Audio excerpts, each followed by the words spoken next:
Hey, what is up, you guys? It is Tyler. Welcome back to the Tyler Williams channel, and welcome to another episode of the Chill Pill Podcast. This is the 5th episode of the Chill Pill Podcast. I'm trying to do this just a little bit more consistently than I usually do. I think the last one we did was like about a week, probably not a week ago, probably 2 weeks ago.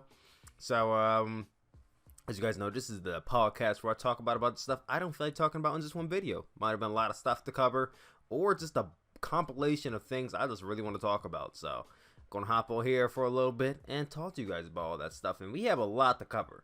Next week is a really big week for professional wrestling, so much so that I have to dedicate most of this podcast to just what's going on next week. It really just a preview, but multiple previews I have to say.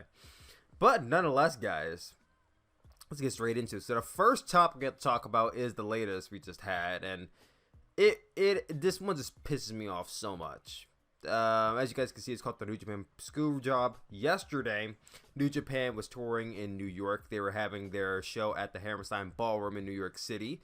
They're currently on their Fighting Spirit tour. They're finishing up today. The show they had before that was in Lowell, Massachusetts. Like I said yesterday, they were in Manhattan, and then today they'll be in Philadelphia at the 2300 Arena. I originally was going to go to that show, but I'm going to Wrestle Kingdom in January, so I figured, I really don't have to go to this show. And plus, I already been to a New Japan show earlier this year, the Madison Square Garden show. So even though it would have been cool to go to 2300 Arena while New Japan was there, I'm like, I'll just save my money. So I'm missing out on that and a Bullet Club block party today, but it's whatever. But yesterday, they had the show at the Hammerstein Ballroom, and a lot of controversy came out of the show because a lot of people got to the show, and the show was supposed to kick off at 7 p.m. Eastern Time. A lot of people were waiting in the arena or waiting at home for a show that did not start for 90 minutes. An hour and a half passed by until the show started off, and a lot of people did not know what was going on. They were left in the dark. And now I was at work while this was all happening, so I wasn't aware what happened until I got home, and the show, I believe, started by the time I got home. But it was just a lot going on, and from what I got to cover, last night's show was delayed an hour and a half because someone, now we don't know who it is, everyone's making assumptions, it's WWE, or it's Ring of Honor, or it's CMLL, it's ADA, it's the APA. No, I don't know who it is. No one knows who it is. Anyone says they know, I don't know. It's a shitty thing for this person to do, but basically, every single show, the New York State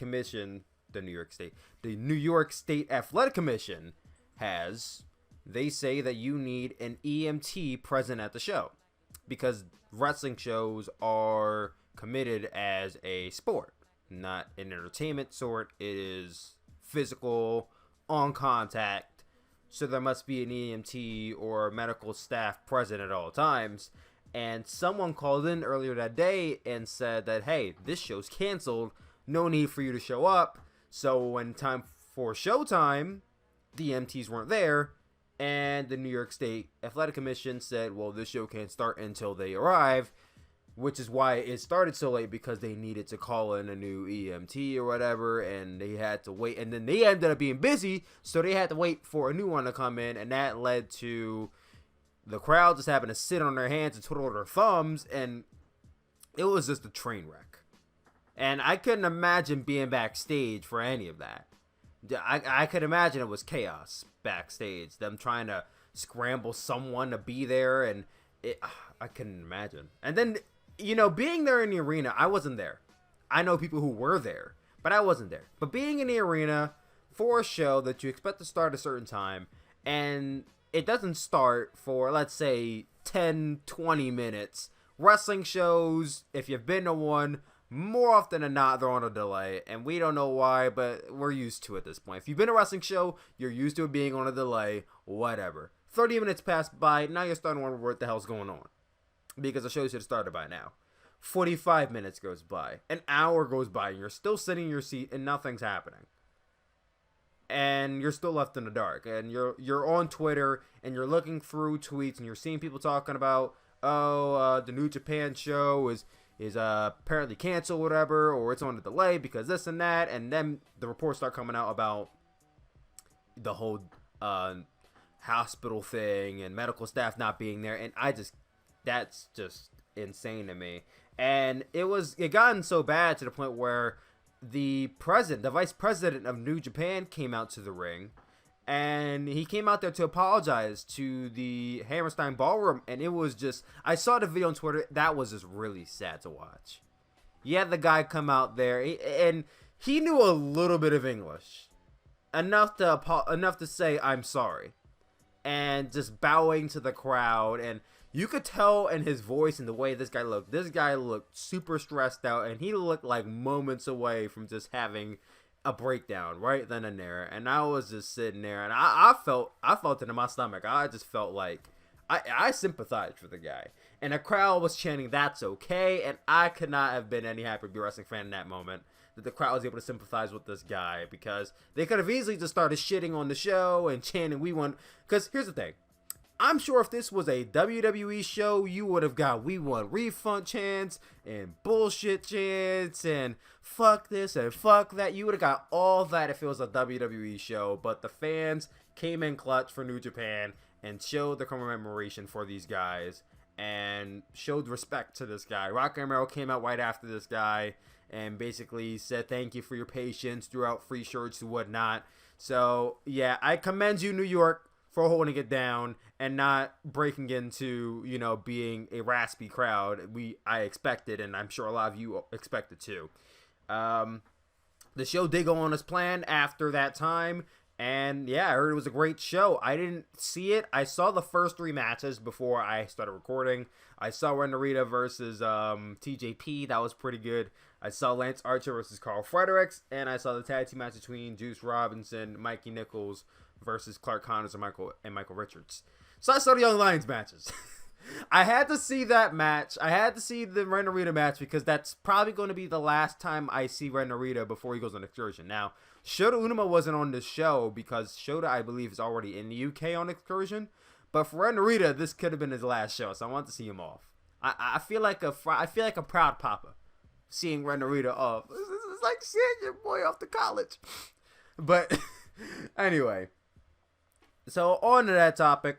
Fuck whoever did that. I don't know who it was, like I said in the beginning. I don't know who it is, and we shouldn't speculate either because you're throwing a company under the bus.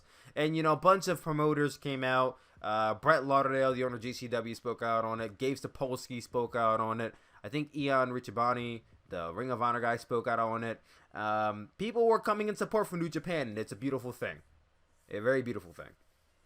And hopefully I'm going to say that New Japan is a bit more wary. Now, obviously, this is not their fault. No one could have predicted this is going to happen, and they weren't aware that it was going to happen until later in the day.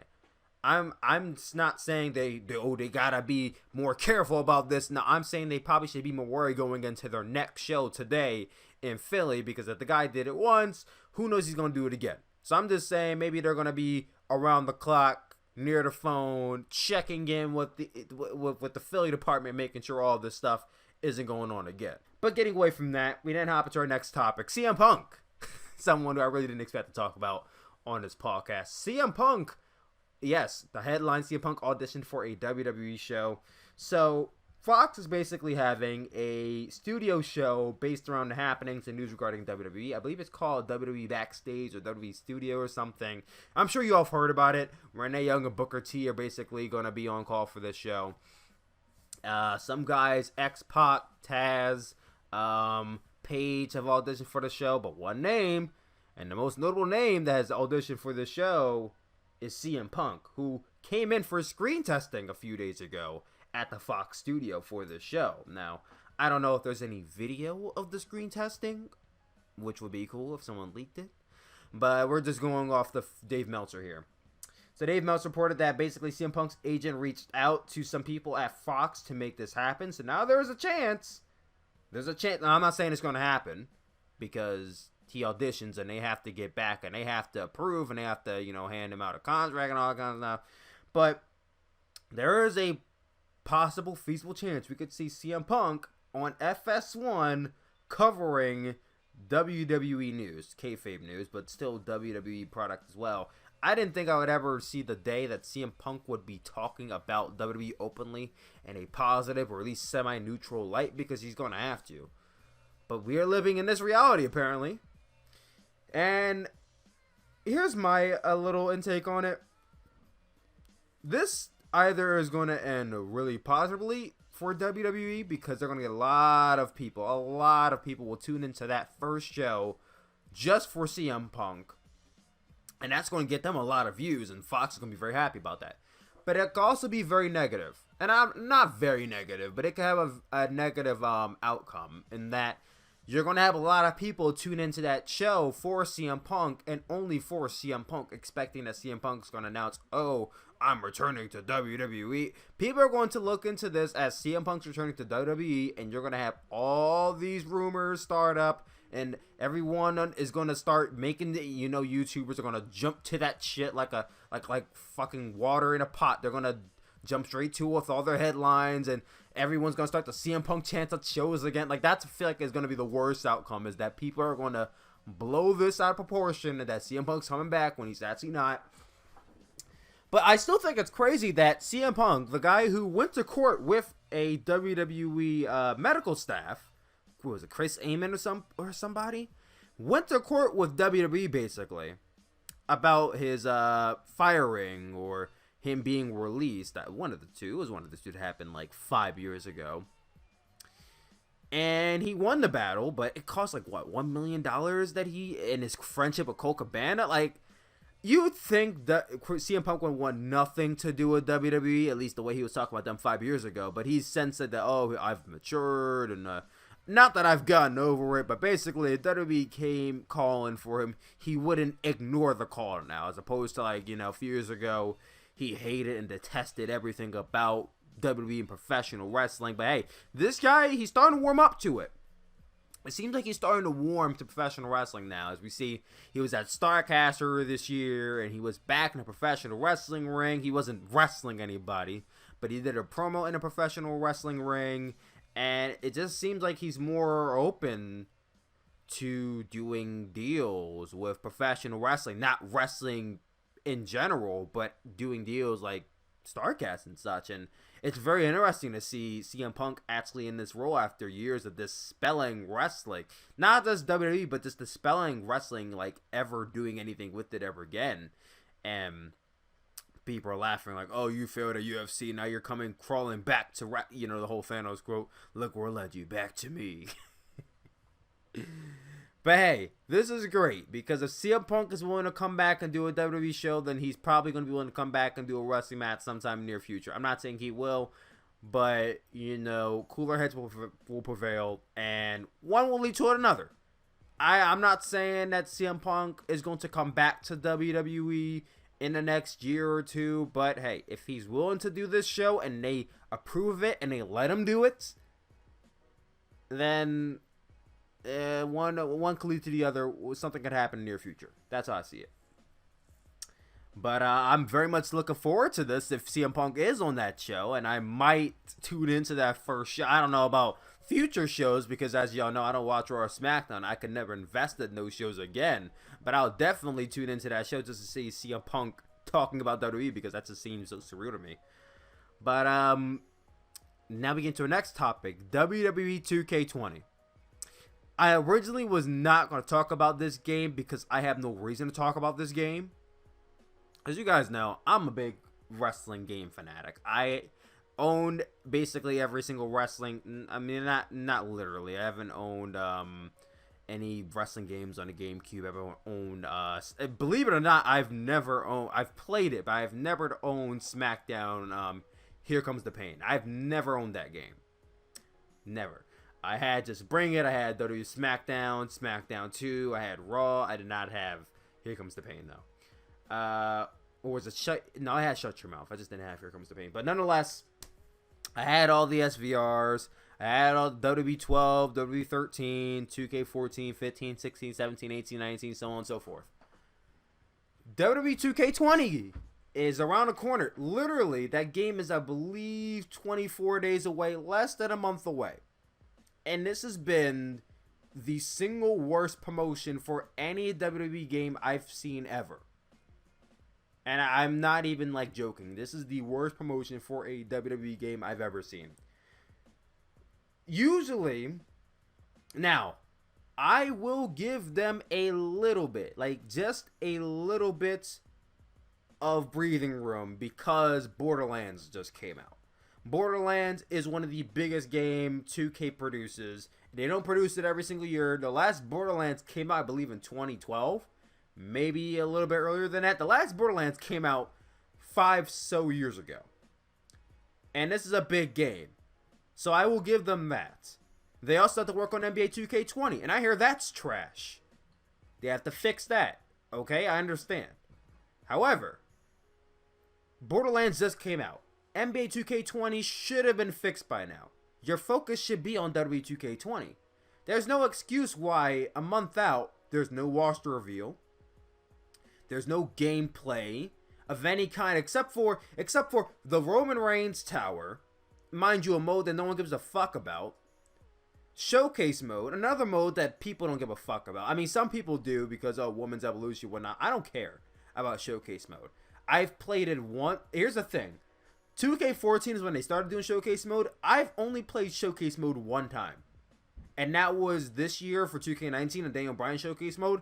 And I only played it because I feel like if I bought the game and it's a mode that's on here and I pay 80, 70, 60, whatever dollars, I probably should play every single mode. So I played it. You play this mode for like 3.5, 4 hours and then you just give up. And then you just either give up on it or you finish it and you never play it again. There's no replayability when it comes to this mode. You get the few cutscenes, you get the real-time events, and that's it. You unlock some attires. You don't unlock any characters because most of them are already unlocked with the game. And that's it. There's nothing really else to that mode.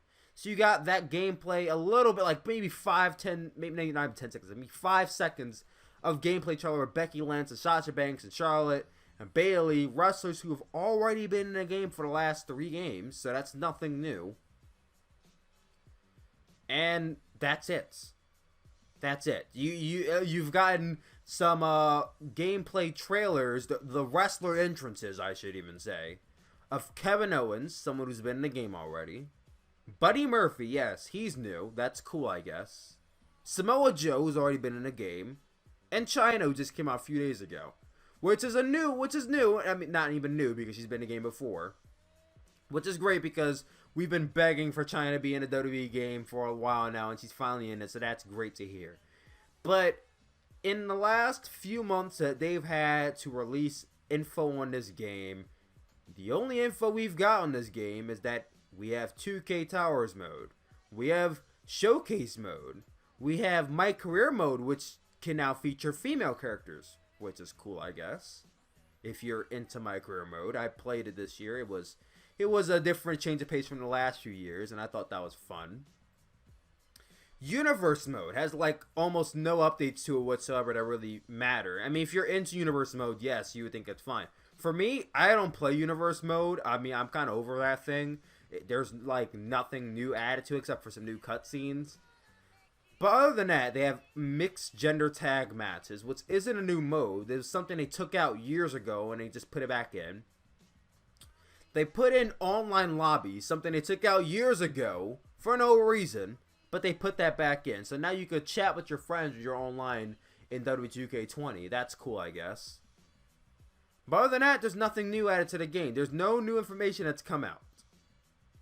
How are you like less than a month away and there's nothing else you can say about your game?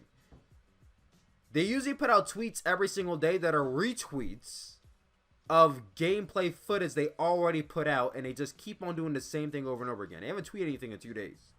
So I'm hoping that this means that they're working on an actual trailer for the game, but I don't even know.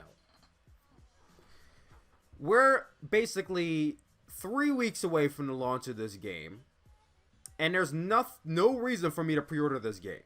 This is probably the longest I've gone without even the thoughts of wanting to buy this game. There's no hype for it.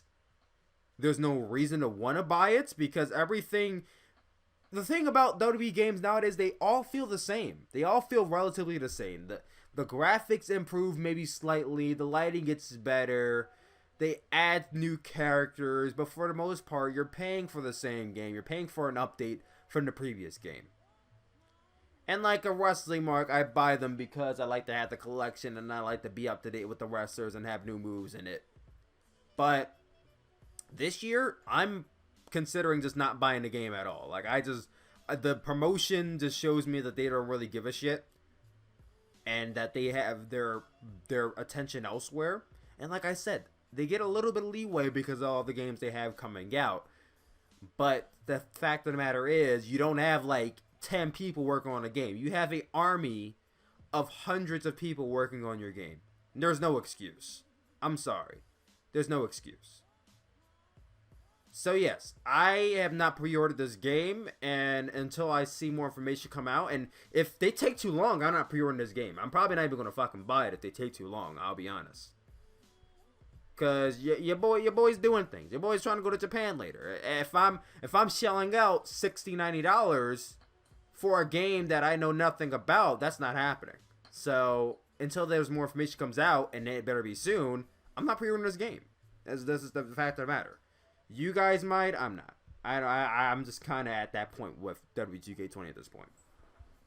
I'm not doing any more updates on it. I'm not doing any more news breaks on it. I'm not covering this game. That's just it. This is the last you'll hear me talk about it until the release of the game. Then we move on to Wrestling Premiere Week, the preview.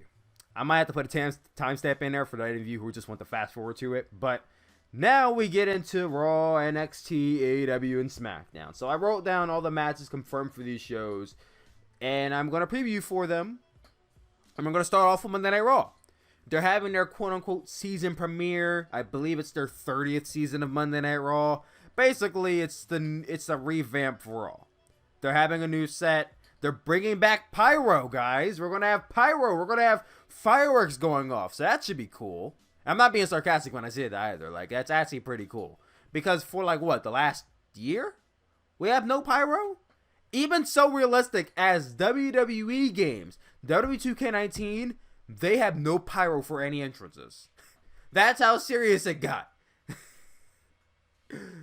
So that's actually pretty cool to hear.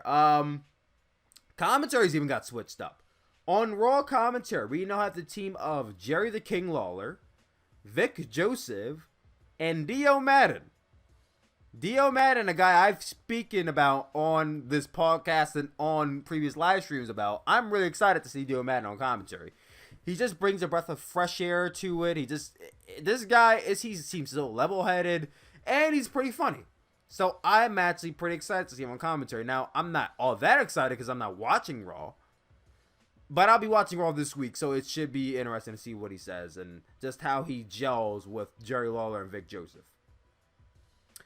But getting into the matches on here, we have confirmed Dolph Ziggler and Bobby Roode defending their Raw Tag Team Championships against Heavy Machinery. That should be an interesting match. Dolph Ziggler and Bobby Roode, I believe, beat Seth Rollins and Braun Strowman at Clash of Champions. I don't know. I think they did. Well, they obviously did, but I don't know exactly when they beat him. But this is for the Raw Tag Team Championships. I don't see Bobby Roode and Dolph Ziggler dropping their titles to Heavy Machinery. I mean, if they wanted to do a title change on the show, this would be the most likely championship they would do it on. So maybe. But I'm going to guess that because they just won a Tag Team Championships, they're not going to drop this early. So I'm going to go with Bobby Roode and Dolph Ziggler to retain the titles. Mind you, this is probably one of the very, very, very few times you will ever see me talking about Raw. So cherish it right now, as you will. We also have Sasha Banks versus Alexa Bliss. I mean, the match has happened many times before, so this isn't some revolutionary match happening here. I mean, didn't they have the first match in Abu Dhabi? Something like that? Yeah, it's not some new concept or anything. We have Hulk Hogan and Ric Flair confirmed to be on Miz TV. This is only relevant if The Fiend comes out and lays out Hulk Hogan. Not Ric Flair, Hulk Hogan. He can get payback for all the times he said the N-word that one time. Vengeance for your brothers, The Fiend. No, I'm just kidding. But that's him not. But I hope he does lay out one of the two. Ric Flair has been having a lot of health issues, so I wouldn't even touch Ric Flair with a 10-inch pole. But Hulk Hogan, he should be good to go and take a bump.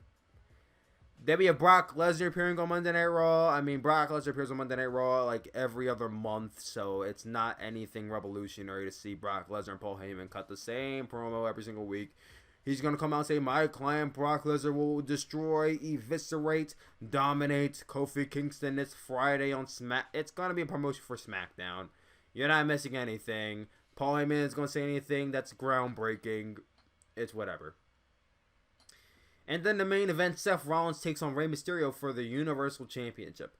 Rey Mysterio is not going to win the Universal Championship. As much as it sounds cool, the concept of Rey Mysterio being a top champion in WWE, last time I saw that, John Cena beat him later that night. John Cena isn't present enough to beat Rey Mysterio again, but Seth Rollins versus The Fiend is confirmed for Hell in a Cell this Sunday. I don't see them changing it up a week ahead. I mean, if they want to keep Seth Rollins strong, I guess they can have him drop the title to Rey Mysterio so that Rey Mysterio drops to The Fiend, but I don't know if it's that serious. I guess from right here, I could talk about The Fiend versus Seth Rollins at Hell in a Cell. My thing is, if The Fiend is going to beat Seth Rollins, which I believe he should, because he's hot, he's the biggest thing and the best thing going in WWE right now. If there were any time to put on The Fiend, it should be now. Not at Crown Jewel, not at Survivor Series. Put on him right now. Strike while the iron's hot. If Seth Rollins beats The Fiend, I don't know what the hell to say to this company. You have something in The Fiend. Don't ruin it like you ruin everything else. Just have him beat Seth Rollins. He doesn't have to squash Seth Rollins. I'm not saying he has to squash him. Seth Rollins could put up a fight against The Fiend. He's in Hell in a Cell. Have him use weapons. Have him use the cage to his advantage. Have him try to climb up the cage and fall down. I don't know. Have him go through Hell and back to beat The Fiend. And he fails. But if Seth Rollins beats The Fiend, then there's something wrong with this company. And like I said, if they want to protect Seth Rollins, they could have Rey Mysterio beat Seth Rollins on this show. Have a 7-day long reign. And then The Fiend destroys Rey Mysterio. That would be the only result I can understand. If Rey Mysterio beats Seth Rollins, then he should go in there and destroy Rey Mysterio. That's how I see it. But I see Rey Mysterio, Seth Rollins retaining. And I see The Fiend beating Seth Rollins and becoming the Universal Champion. And he showed on to that title at least until WrestleMania. Or until whenever they have Brock Lesnar beat The Fiend. Who knows? But that's Raw. I will be watching Raw. I work until 9:30 that day, so I'll be watching Raw when I get off. So by the time I get around to reviewing Raw, it'll either be like late Thursday night or early Thursday morning. So just keep an eye out for my review of Monday Night Raw. I will also be joined by my my good buddies Franklin, Alex, and Alejandro. So shout out to those guys. You'll be hearing from those guys this week. Then move on to the most important night of the week, Wednesday night. I would preview Impact, but I don't know their card coming up. I didn't actually. That's kind of sad. I didn't actually preview their card. You know what? Let's look at their card real quick. Let's see if their Impact has a card we can preview real quick. Yeah, I just looked it up. I don't see an Impact Wrestling card anywhere, so I'm just gonna skip over it. At first I was gonna please skip over it, but I'm like, you know what? Let me actually give them a little bit of attention here. But I don't even see anything about a preview or match cards. I see results for this show, but I don't want to look at that. So we're just gonna skip Impact Wrestling. So I gave them a chance, but they didn't come prepared. Neither did I, so I can't really say too much. But then we get into NXT and AEW. The first night of the Wednesday Night Wars starts on October the 2nd. And I'm pretty excited. Now, as I said before, I will not be live streaming that day. I'm having a little get-together at my house with a few friends of mine. We're going to be watching both shows as they happen. I'll be doing a live review after the show's over. But I will not be live streaming it that day. I will be live streaming it next week and every week following behind that. First, we're going to talk about NXT. NXT, they have 3 matches confirmed, and all 3 of them are title matches. So they're bringing the big guns for this show. This is their first 2-hour show on the USA Network, and with this, they will have the Undisputed Era versus the Street Profits for the NXT Tag Team Championships. I don't think the Undisputed Era will drop the titles to Street Profits. If anything, Street Profits will probably end up being in the draft coming up in 2 weeks. And if that's true, I don't think they're going to win the tag team titles back. So I think Undisputed Era retains their tag team titles. Even then, they just fulfilled the prophecy with having Roderick Strong win the NXT North American Championship. So now all of Undisputed Era's champions. So having them hold those titles for like 1 week and then have them drop one of them, it would just make no sense. So I'm going to say UE retains. No Kevin Owens. Kevin Owens is not debuting on the show. Just want to put that out right away too. We have Shayna Baszler versus Candice LeRae for the NXT Women's Championship. If any title changes hands tonight, it might be the NXT Women's Championship. Because I do believe Shayna Baszler, there is a chance we might see her in that WWE draft, maybe going to Raw or SmackDown. Maybe not, though. You know, NXT, they're on the USA Network now. They're considered a third brand, at least the most. Not all, but at least the most. Maybe they want to keep all their soldiers on board. All their soldiers on board. If that's the case, Shayna Baszler goes nowhere. If that isn't the case, and Shayna Baszler goes to Raw or SmackDown, I believe she's going to drop the title tonight. I'm going to go wild card and say that Candice LeRae beats Shayna Baszler here. I don't know how, but I think she beats Shayna Baszler tonight on Wednesday and wins the NXT Women's Championship. Then the main event, we have Adam Cole defending his NXT Championship against Matt Riddle. I'm super amped for this match. Y'all know I'm a big fan of Matt Riddle. However, I don't think Adam Cole's dropping the title to Matt Riddle tonight. As monumental as it would be for Matt Riddle to win the championship on the first 2-hour USA Network show for NXT, I think Adam Cole's going to hold to this title for a little bit longer. Just a little bit. Maybe maybe Survivor Series weekend, maybe next year. I'm not sure, but I think Adam Cole finishes the year as NXT champion. Then we move on to the first ever debut show on TNT, All Elite Wrestling Dynamite. I don't know why they added Dynamite to the end of AEW, but I'm just going to call it AEW because AEW Dynamite just sounds like a long-ass name. So we have 6 matches confirmed for this show so far. That is not including any impromptu matches happening or any segments. So first off, starting off the show, we have Cody versus Sammy Guevara happening. That's going to be a good opening match. I'm going to go Cody to win this match because Cody's facing Chris Jericho for the AEW Championship at Full Gear. So he's going to have to keep that record going since records matter here. We also have Hangman Page versus Pac confirmed from this show. I'm going to go with Hangman Page to win. Pac did just beat Kenny Omega. He could use that momentum to, you know, keep it going and maybe contend for the AEW Championship sometime soon. But Hangman Page, he also just lost Chris Jericho, so unless they want to have a downward spiral going for this guy, I'm going to go Hangman Page to beat Pac here. We also have MJF versus Brandon Cutler. They advertised and built up this match on the Road to AEW show on Being the Elite. Not Being the Elite, the Nightmare Family YouTube channel. I'm going to go with MJF to win. MJF is the... is he a heel? I mean, he's in the corner of Cody, who's a babyface. So I guess technically, by that virtue, he's a babyface. But he still acts like a heel. I don't know. I don't know how to perceive MJF right now. But I'm going to go MJF winning this match. Jon Moxley is set to appear on this show. Not confirmed for a match. I believe he's still dealing with his injury with MRSA in his elbow. I'm not too sure. But he will be on the show in some sort. Riho versus Nyla Rose for the AEW Women's Championship is also happening on this show to crown the first ever AEW Women's Championship. Riho and Nyla Rose.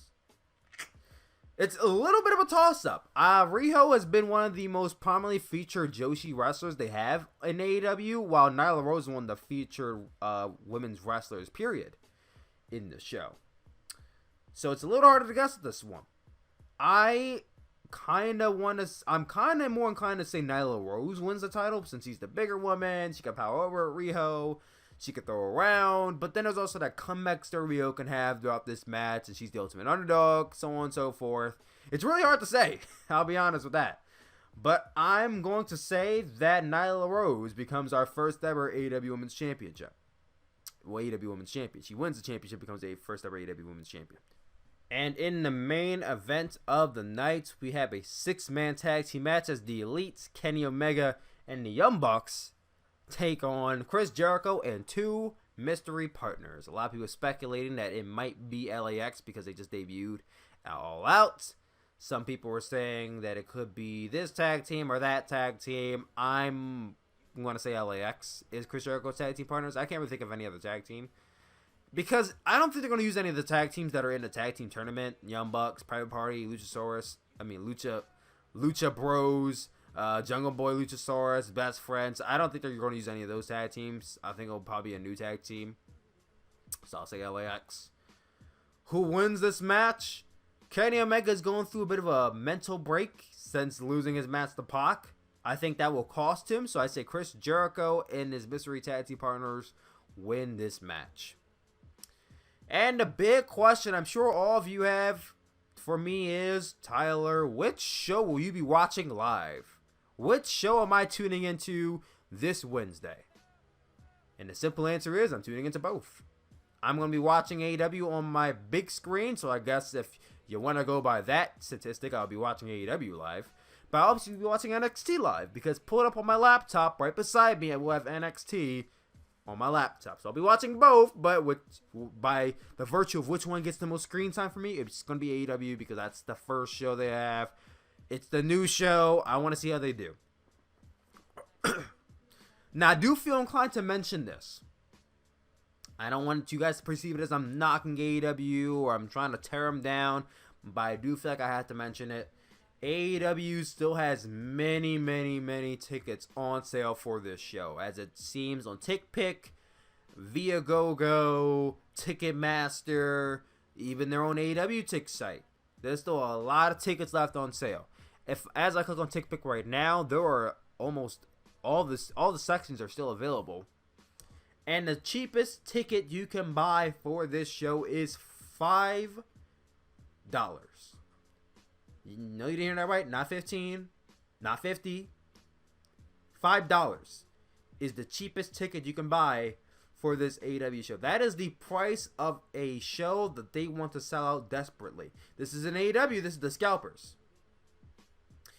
Now, as I click on this show, it says that there are currently 2,887 tickets available on TickPick. That's 2,000 seats currently as of September 29th that are not sold. That's not good. Yes, AEW sold out their DC show in 20 minutes, 15 minutes, 10 minutes, 5 minutes, wherever it was. But at the end of the day, they did not sell all those seats. A lot of scalpers swarmed, as we all said, a lot of scalpers swarmed to those sites and bought up all the tickets, assuming people were going to buy from those sites, and they didn't. At least not now.